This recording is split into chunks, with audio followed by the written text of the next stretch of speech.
soda malik amna samu sirak amna malumat wali galu dadamna omoko wali gala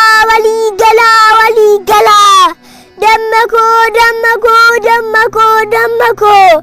woo isinin jaaladha naajiyadha sabako guddaan se'ina mucaa waggaa afurii kan akka kiyyaa mana hammooti ijaarraa qabu rabbii kiyamootin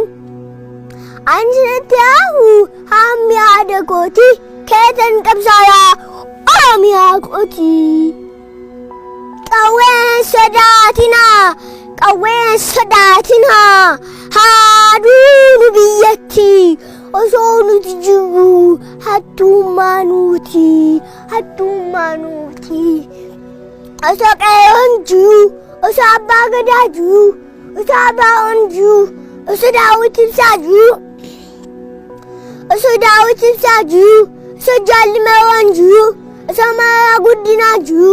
osoo baqqalaa gabbaa jiru osoo kamaal galchoo jiru osoo hamzaa bawanaa jiru osoo jawaakoo jiru yaa jawaakoo nama guddaa abbaa nama hundaa si ajjeesuuf yaalii godhan engadda kan du'a kee yaaddu ijji shi yaabaddu goota akka kenniisaa utaalii nama hedduu jamaadhu wobooko yettu numaatiddu wobooko ijagoo funyaanko guugako lubbuuko jiru halagaan nu saamti akka kufnanii nafne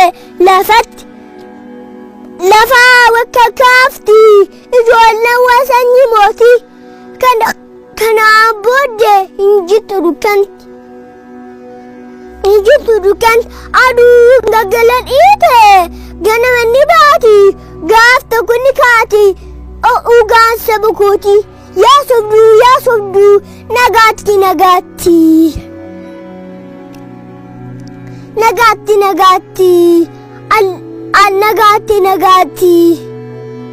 abaan dhaaba kooti kallasha qabsoo uummata Oromooti kanaafuu sinjaadha akka